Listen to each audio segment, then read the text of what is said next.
It's happened to all of us at one time or another, an upset stomach after eating. You might not even know what caused the problem. It may have been that you were eating contaminated food. Food-borne illness is quite prevalent in the home, restaurants, hotels, retail establishments, even school cafeterias. Through someone's carelessness, microorganisms were allowed to get on the food, such as chicken, beef, pork, and a variety of other foods.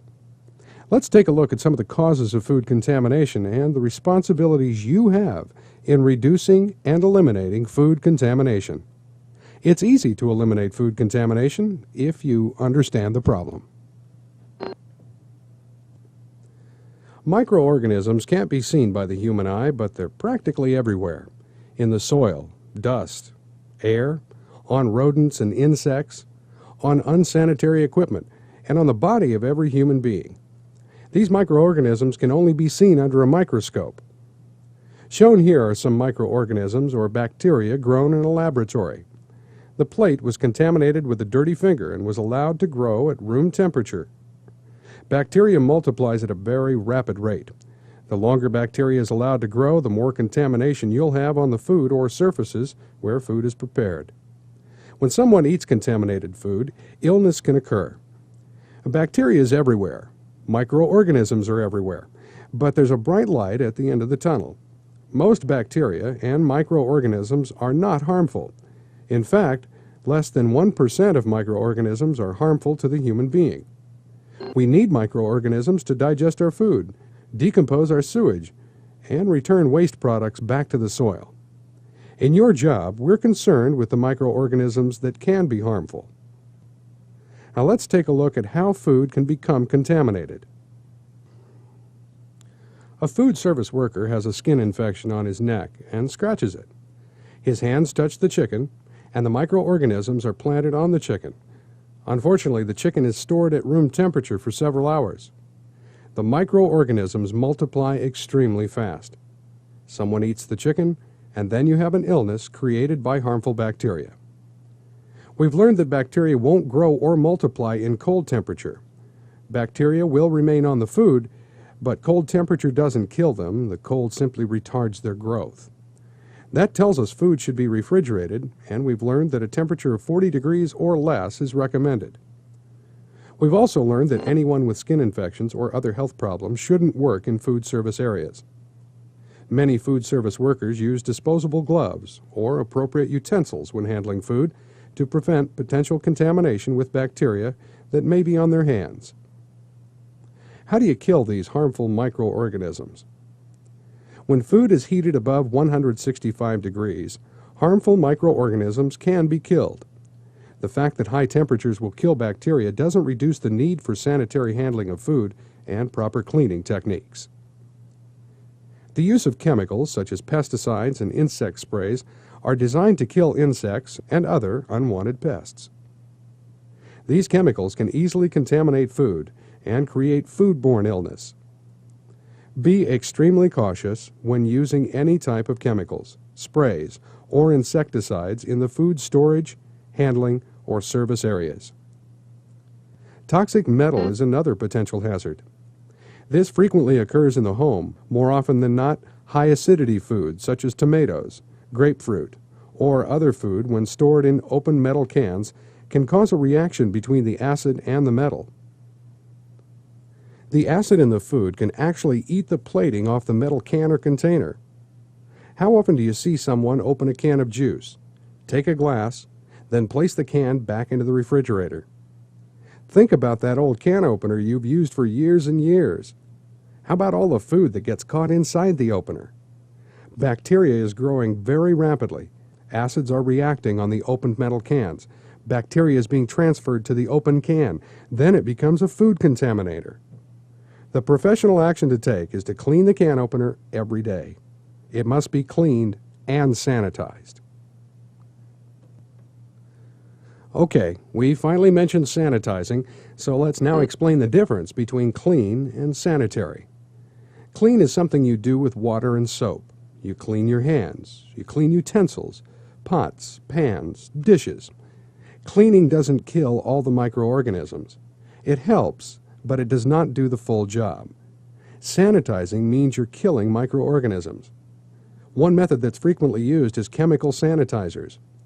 Follow your organization's policy and procedures for chemical sanitizing. One of the most effective sanitizers used in the home is common bleach mixed with water. Bleach kills bacteria, and you could classify bleach as a chemical sanitizer.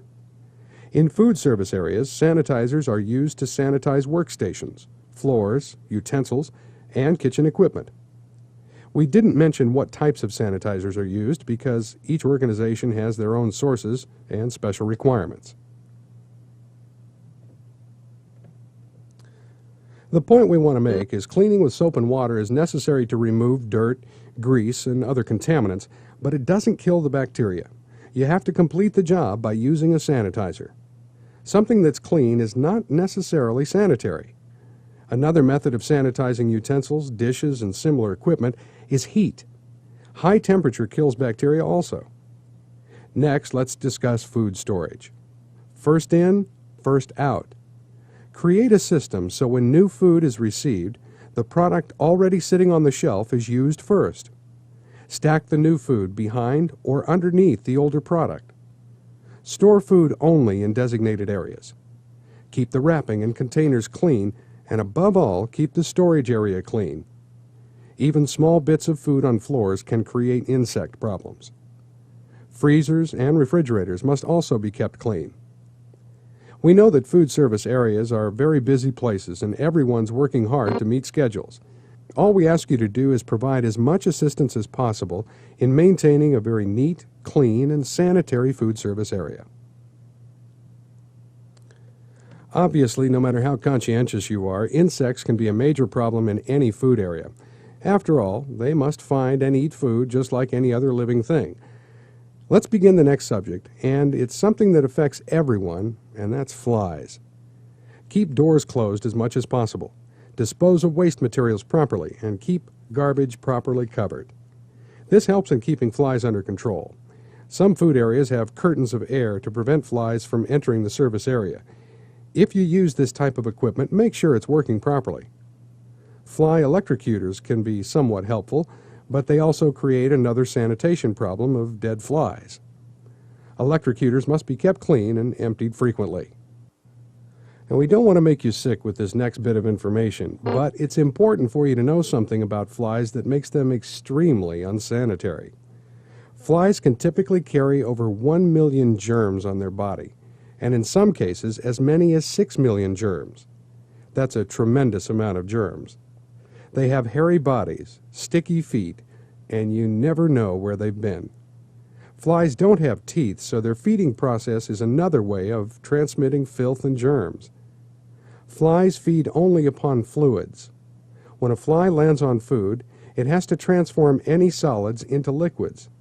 To do this, it regurgitates some of the liquids previously swallowed, then re-swallows the fluid, and leaves behind a germ-filled residue on the food. Certainly this is disgusting to human beings, but that's the way flies feed. The next time you see a fly, you know what they're up to, and you should make sure that flies don't contaminate food or food service equipment. Cockroaches have existed for millions of years, and they live in dark corners and come out to feed at night. They also are germ carriers.